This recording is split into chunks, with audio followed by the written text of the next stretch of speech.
What's going on, fellas? Steeler here, back again with yet another video, a Forza Motorsport 6 video, and any of you guys that tune in regularly to my channel know that I am a Forza fanboy, and I obviously know what I'm doing in the Forza Motorsport games. So the demo is a pretty exciting event for me, a chance to get my hands on the next iteration.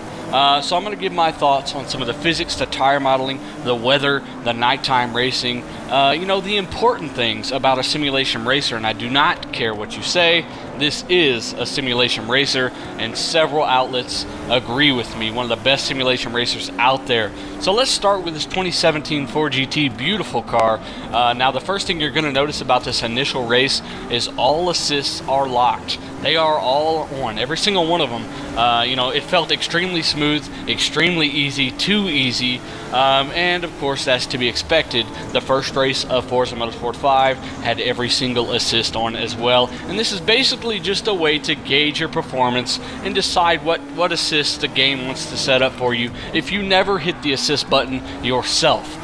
So the first thing I notice is how smooth the game is. Obviously it looks gorgeous. I love this car, one of my favorite cars already, and the game plays very smooth. The grip is good, especially with all these assists on. It's kind of hard to tell when traction and stability's kicking in, but you know, definitely not what I want to feel. I wanted to drive something like this with no assists to get a better gauge for the new tire physics and all of that shit. But ultimately this car felt great around here, and that is to be expected. Now the next car I am going to be driving is going to be an RX-7.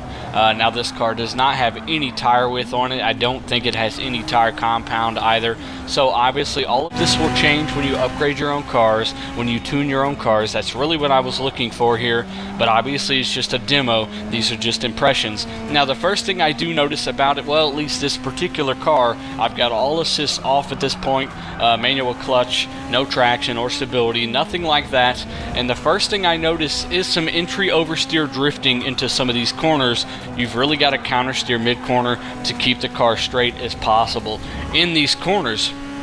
Like I said, that's the biggest thing so far about this game, is the entry oversteer.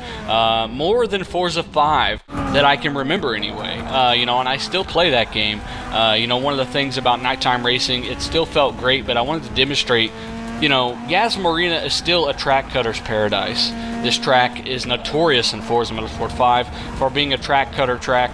And, well, I'm going to show you a few examples here. It's still completely possible. They do have these new barriers up that prevent just massive track cutting, but if you're going to cut, you can still take tenths off of your lap time. And here are a few quick examples here. This one's massive. This is a massive track cut here, and it's still here. I don't understand that, turn 10, you know that was a big problem in Forza 5, and you left it here for Forza 6. Though not quite as big, it's still a big problem. This corner up here to the left is a massive corner for people to cut. They did include this barrier here that wasn't there in Forza 5, but even so, there are plenty of other spots on the track to cut. Now, the nighttime racing feels fine. Obviously, it feels like you'd expect. It's Forza, but at night. Not much of a difference in terms of grip, but in the rain, obviously, there is a difference. The rain felt good. It felt like rain should feel in Forza Motorsport, if that makes sense. It feels like you would imagine it feeling. Pretty accurate. I didn't really notice, you know, too much arcadiness to it. It felt pretty genuine. The braking distances are the biggest change in the rain. You're going to have to definitely brake. You're going to lock up your brakes a lot easier. And if you're wondering what happens when you hit a puddle, here's a good example.